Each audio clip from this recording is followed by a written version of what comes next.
Deep dive on PR Genius. You know that feeling?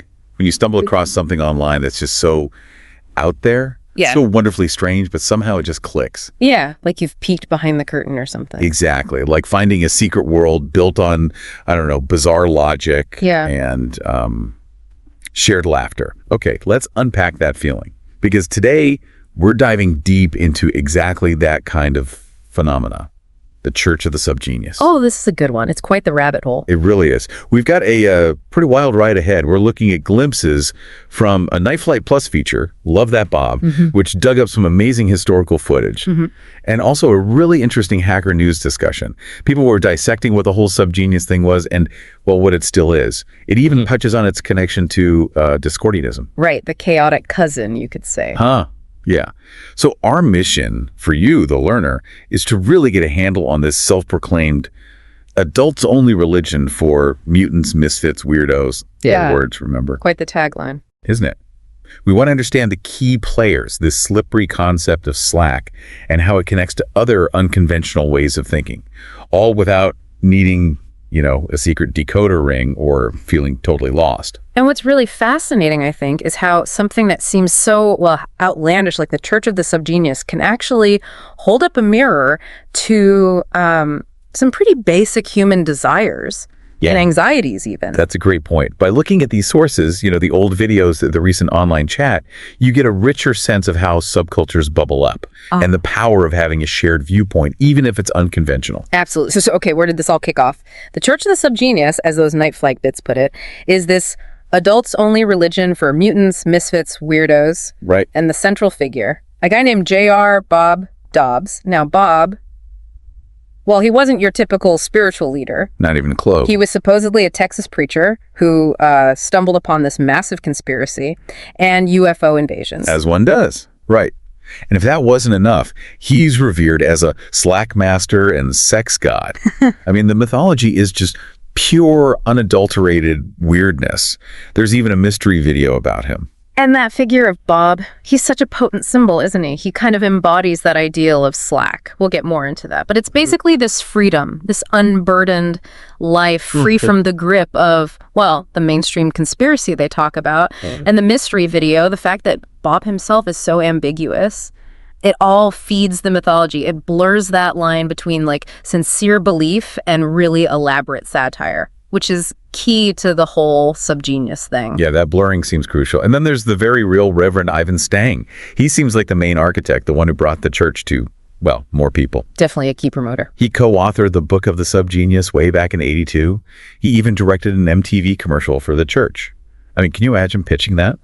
No, that must have been something. And he was deep in the film Arise, those clips Night Flight, called Love That Bob. So Stang was definitely key in getting the SubGenius message, whatever that message is, out there. And Stang's use of all these different media, the book, film, that MTV spot, it shows a pretty sophisticated grasp of how to spread ideas, or maybe anti-ideas. Anti-ideas, I like that. The fact that Arise could be shown in pieces like on Night Flight, that shows a kind of media savvy that was pretty ahead of its time, really. Which brings us to this core concept, Slack. J.R. Bob Dobbs is the Slack master. What is this Slack they're all after? It sounds like more than just, you know, kicking back. Oh, it's definitely more nuanced than just leisure, yeah. Think of Slack as personal liberation, freedom from the draining demands of normal society, from what they call the conspiracy. Okay. This sort of pervasive force they believe is trying to suppress human potential and, well, joy. Slack is about reaching a state of, like, effortless competence, doing what you love without getting bogged down by the mundane stuff. It's almost a rebellion. Yeah, a playful rebellion against the perceived absurdity of modern life. It's a quest for personal agency, you know, in a world that often feels like it's designed to squash it. Okay, so less a rule book, more a state of being, like empowered nonchalance. That fits the anti-cult description. Exactly. Now, the Night Flight feature showed just how varied the SubGenius media was. We're talking Arise, Yeah. Day of the SubGenius, which sounds like a wild mix of live action and animation fighting weird threats. The Bolex brothers and Chris Hopewell were involved in that one. Really distinctive style. Right. And even this, like, fake future documentary filmed on Mars about alien reproduction. Oh, yeah, the reproduction cycle among lower life forms under the rocks of Mars. Yeah. It's memorable. Clearly not aiming for the Sunday morning TV slot. No, definitely not. And the sheer creativity, the often shocking stuff in their media, it serves a purpose. It's like this multi-pronged attack on predictability, using the absurd, the funny to challenge how you see things, make you think. Right. And getting counterculture folks like Mark Mothersbaugh from Devo involved with the Bobocado, that really cements the church's place in those artistic, unconventional circles. They're still around online, right? You mentioned SubGenius.com. Yeah, SubGenius.com is still active, and there's also SlackRadio.org, which hosts the Hour of Slack podcast. It shows they're still actively pushing out their unique perspective. And it wasn't just these big productions. There were actual SubGenius preachers. And the sources mentioned seeing them age in later edits of old stuff, which adds this weird layer of reality onto the whole performance art aspect. It does, yeah. It grounds it slightly, even amidst the absurdity. Plus, the day of the SubGenius film was apparently inspired by Reverend Stang's The Brag of the SubGenius, which they called their manifesto. So there's a kind of foundational text driving the creative chaos. Definitely. And the fact that the SubGenius thing endures is really highlighted in that Hacker News discussion. They mentioned the Hour of Slack podcast and that episode title, Gaslight the Whole Planet. Brilliant.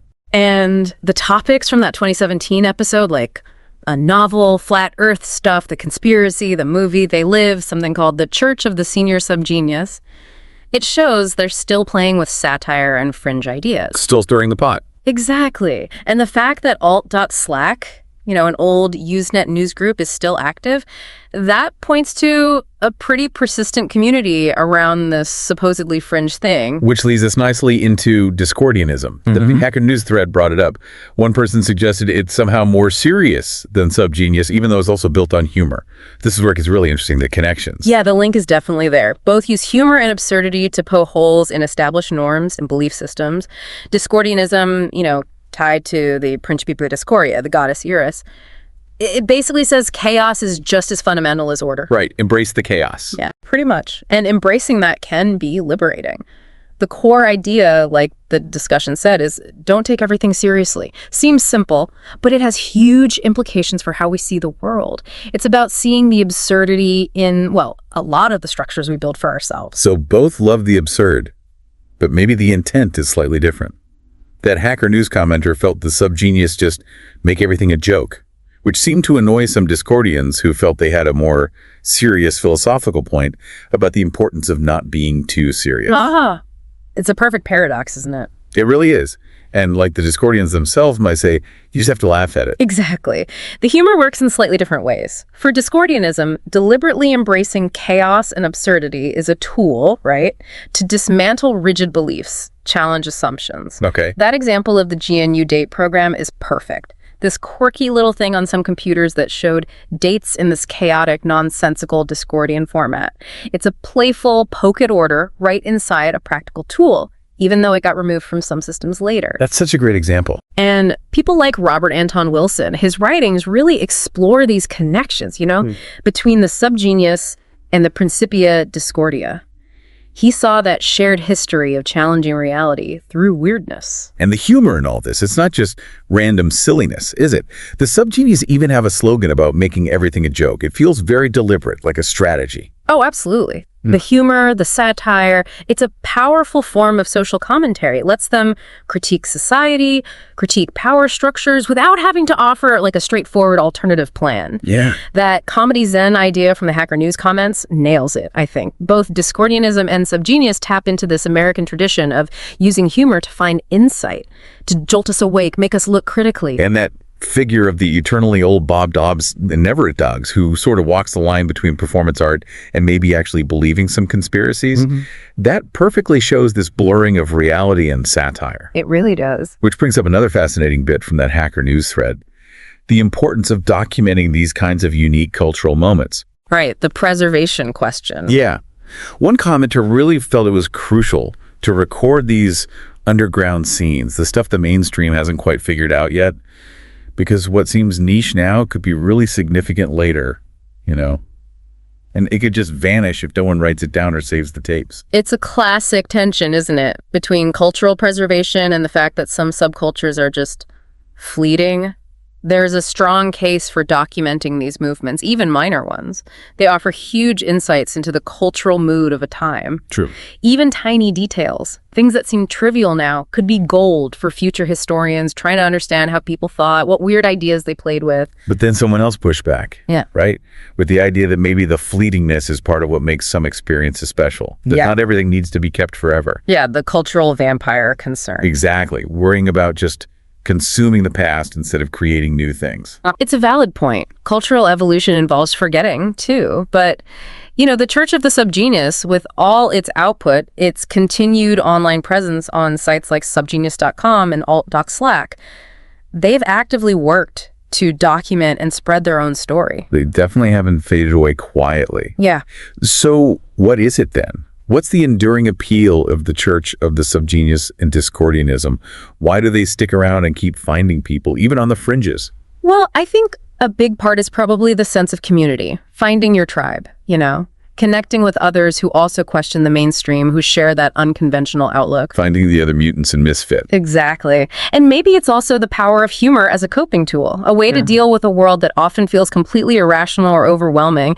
These groups offer a way to find meaning, or at least amusement, in all the absurdity. Okay, so the aha moment for me, for the learner listening, is getting, these aren't just like random clubs for weirdos telling silly jokes. Right. They're actually complex, social, maybe even philosophical things. They cleverly use humor, satire, a lot of weirdness to dig into big questions. Questions about belief, about reality, and about finding that elusive slack. Precisely. By using humor and absurdity as their main tools, SubGenius and Discordianism invite a different kind of thinking. A critical engagement that encourages you to question things, to reevaluate, but without the often heavy-handed approach you get from more traditional systems. Right, it's questioning with a punchline. So let's wrap this up. We've taken a trip into the wonderfully weird world of the Church of the SubGenius. We met the mysterious J.R. Bob Dobbs, the busy Reverend Ivan Stang. We tried to pin down Slack. Tried being the operative word. Yes.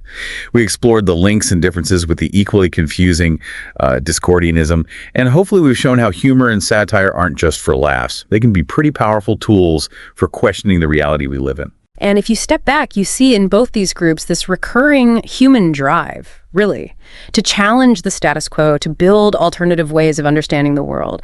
And using humor to do it can be incredibly effective. It kind of disarms you, opens you up to new ideas in weird, entertaining ways. Which leads me to my final thought for you listening. Could it be that laughing at belief systems, even the really out there ones, is actually a form of serious critical engagement?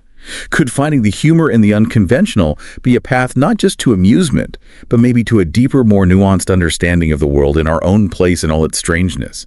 Maybe, just maybe, having a good chuckle at the universe is a more profound act than we usually think.